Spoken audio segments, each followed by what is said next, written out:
anti-tank gun being recrewed and a second gun moving in. Will they once more try and blow this forward barracks down? Looks like it, both guns lining up. And there we go, one very, very devastating shot, taking out more than half the health of the building. I suspect he might actually be trying to use armor-piercing rounds, perhaps. Not entirely sure. But certainly taking a lot of damage. Now Volkswagen is once more moving in, but taking shots, and Rifleman moving in, opening up in support fire. And it looks like these anti-tank guns will return to firing away at the forward barracks. A lot of the building has actually been wrecked by these anti-tank guns, slowly gnawing away at the structure. And there we go. The forward barracks has been lost, unable to defend it. 260 manpower has been lost forever, including a building to use for cover. Pioneers laying down a mine, but taking fire. Volkswagen is trying to cover them, but they are forced back as well under the heavy fire from the riflemen, and of course actual fire from the engineers. Looks like one Volkswagen caught fire and ran around before dying. Pioneers still trying to lay down the mine, but just before it is finished they are killed. Riflemen running straight into the MG42 team, which has been nicely placed at the rear, so not to expose it right away, and of course give it some time to react to set up in different positions. But now it is alone and outnumbered and might be hit from all sides unless very careful and somewhat lucky. Now firing away at these engineers, killing one in the first burst, but riflemen moving in from the side, not getting close enough though, and the MG42 team will have time to set up. It looks like, although slowly, Volkswagen is moving in again, out in the open. Riflemen firing away with the BARs, killing two Volkswagen before retreating for some reason, not entirely sure why. Riflemen moving in towards the MG42, but standing right in front of it, and oh goodness gracious, looks like a rifleman team was almost brutally slaughtered. You don't want to charge the machine guns from the front, particularly not the dreaded MG42. And looks like these Volkswagen are not doing well for some reason. 3 men down, 3 very precious stormtroopers have been killed, and looks like the Americans are regaining this high fuel point, and we have another forward barracks up. Quite impressive for some reason, although I'm not sure that's a good thing though. Floating a lot of manpower, not using it for veterancy, or for example going up higher in the tiers, and sending up a fresh MG42. Pioneers skulking about. Riflemen continuing their advances, and we have a team moving in to flank the MG42 team while the MG42 is occupied with these riflemen. The MG42 will have to get out of there before it is too late. And we have pineapple grenades researched going off, killing one MG42 gunner, leaving the last one to run away in abject horror with fearing for his life. And we have another stormtrooper team hitting the field, marching outwards. Not entirely sure what their intentions are, but something's certainly up. Taking a bit of fire, and they are quite exposed from all sides. Riflemen at every point, and if the riflemen, for example, were to stop seizing the points and focus, these stormtroopers would certainly be doomed, but they are not. Instead, forcing back one team already very quickly, and will probably move ahead to the second team, taking a bit of fire out in the open, but with a bit of cover they shall certainly clear away this rifleman team. Riflemen still continuing to seize the point, stopping now though, dropping a grenade, killing 2 stormtroopers, one being flung towards a shed, forcing the last 2 to retreat once more. And we see a second wave of troops moving in to counterattack. Second stormtrooper team and a Volkswagen team. The 116th Panzer Division, rather keen on containing the riflemen at the west and keeping this western point. Continuing to reinforce, and we have a Panzer Command going up. Anti-tank gun still here, apparently acting as a reserve in case any sort of armor appears. We'll have to see.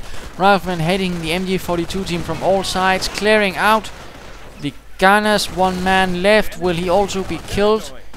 For some reason, these riflemen stop assisting this team, which is now currently getting slaughtered, and instead try to seize this point. I'm not entirely sure why. Certainly not a great choice, I think, and certainly the riflemen have suffered heavily for this. 3 men down, rolling in pain, forcing the team to get out of there. But flamethrowers are on the spot to clear out this building. Volkswagen is moving in instead, taking over the spot, but will also be exposed to flamethrower fire and are quickly getting out of there, realizing they won't have much of a chance in there. 1 engineer going down, forcing the rest of the team to pull out of there. And now we have the riflemen moving in, firing away at the Volkswagen, who are certainly slightly exposed at this junction, and are now moving into the building again. What's going on here? Volkswagen and Stormtroopers going for these points again.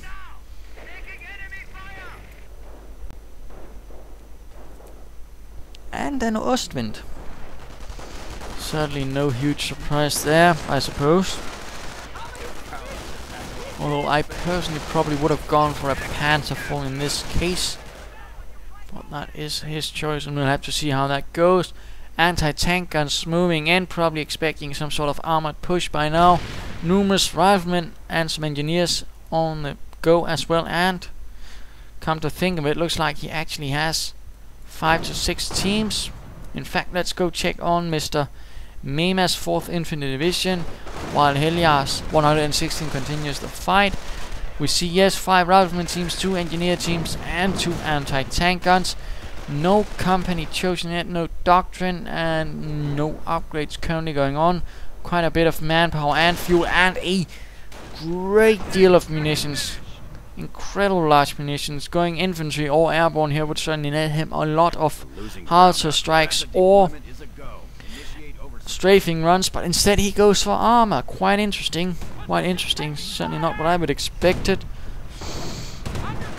Ostwind charging ahead, guns blazing away at these pioneers, but they will certainly expose themselves to the anti-tank gun, hitting a mine already, slowing itself down. Volkswagen is trying to clear out the guns, but not much luck with it. In fact, the Volkswagen team is killed, and now the Ostwind will face the full might of the anti-tank guns.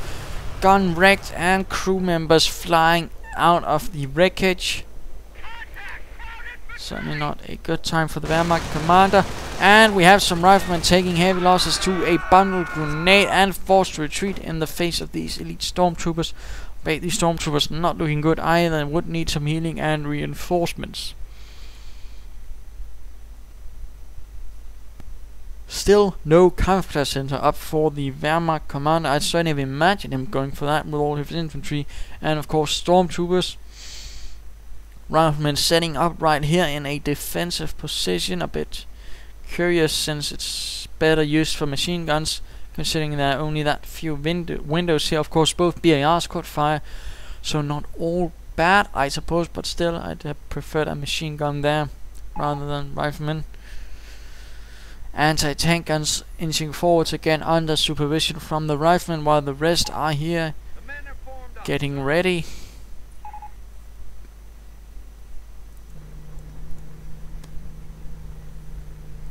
And now we have a Stu 42 hitting the field Sturmhaubitze, probably from the 116th Sturmabteilung, since every Panzer Division after 1943 was supposed to have one of its regiments of Panzers replaced with Stuks, since the German industry simply could not produce enough Panzers, and so had to substitute some of those Panzers with Stuks.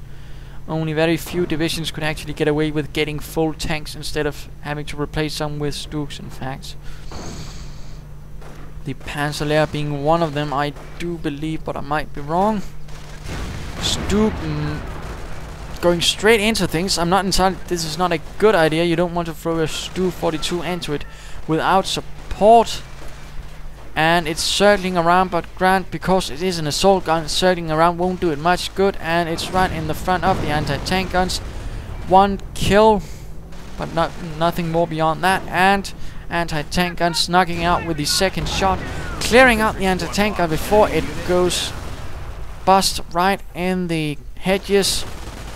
And rifleman assault being stopped by an MG42 and a pioneer team and a second forward barracks. Goodness gracious.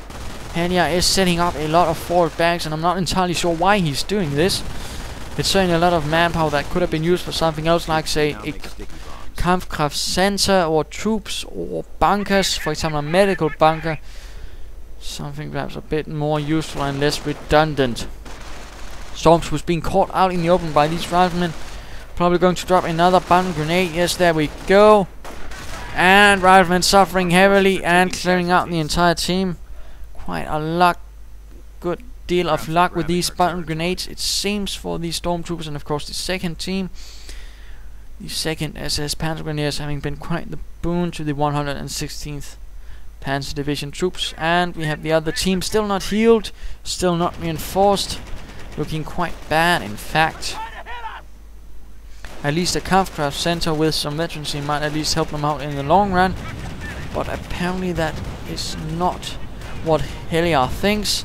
Now these stormtroopers are looking in a slightly hairy situation against the flamethrower team, and they get out of there. Americans apparently gathering up for something, getting a new rifleman team to replace the lost one, and in fact now having 6 rifleman teams. That's quite a lot, and of course quite a lot of upkeep. Not using this to lower it, curiously enough. That would certainly be what I would recommend. And we have the motor pool, but nothing happening from there. No armored cars, no further anti-tank guns. Allies are down to 300 points. Continuing to get Stu 42s, even though the first one was lost so quickly without any support. Perhaps he has decided to be a bit more cautious and foresighted.